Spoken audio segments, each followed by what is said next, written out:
Now at 10, tackling urban decay at the gateway to New York City. A new task force aiming to cut down the growing number of crimes and homelessness in Midtown that some lawmakers are calling a humanitarian crisis. Tragedy in the Bronx. A 10-year-old girl dies after falling from an apartment building. The question being asked tonight, how could this happen?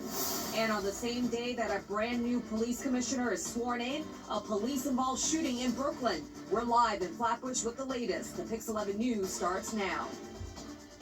Live from Pix Plaza on 42nd Street. It's the Pix 11 News at 10. And thank you so much for joining us tonight. I'm Shirley Chan. I'm Corey Chambers. We begin tonight with breaking news out of Flatbush. Police say they were serving a warrant when a man came at them with a knife and police shot him. That man is dead tonight. Yeah, this is all happening on the same day the new interim police commissioner, Tom Donlan, was sworn in. Pix 11's Magee Hickey is live on the scene with the very latest for us. Magee. Good evening to you, Shirley and Corey. So many questions here about this police-involved shooting. Why didn't the taser work? And also, how many shots were fired by police? Police say several police officers were serving a warrant on a person of interest in several homicides in July and August when they arrived at 485 East 21st Street in Flatbush just before 5:30 p.m. Friday. Police say the suspect, the person of interest, was hiding in the shower of a rear bathroom on the first floor. Police say when he emerged from the shower brandishing a knife, they tried to use a taser on the suspect, but it didn't work, and that's when police opened fire. At that point, the male jumped out of the tub and advanced on the officers, and at least 3 officers fired their weapons, an unknown amount of shots at this time, which is part of the investigation. The male went down. The suspect, 38-year-old Vilmon Jean-Baptiste, was pronounced dead at a nearby hospital. Police say he was a person of interest in a double homicide stabbing in the 6-6 precinct involving a 54-year-old woman and a 24-year-old man, and a third homicide, also a stabbing, in a nearby precinct involving a 66-year-old woman. He has a relationship with the victim. His MO seems to be he begins to date older women, and then they allow him to reside in his house to use narcotics.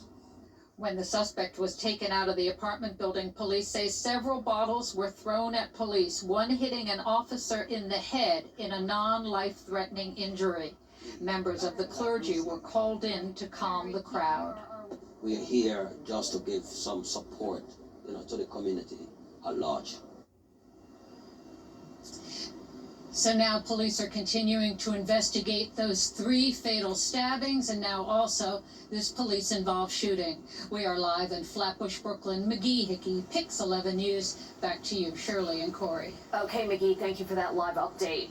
And as we mentioned, the shooting coming on the interim NYPD commissioner's very first day on the job. Thomas Donlan was sworn in after Edward Caban stepped down after federal agents seized his phone as part of an investigation. It is one of 4 inquiries involving Mayor Adams and his inner circle, including 2 deputy mayors and a senior advisor. None of the people involved have been charged with the crime. However, State Senator Jessica Ramos, the latest Democrat to enter the race to challenge Adams, says the probes reflect mismanagement at City Hall.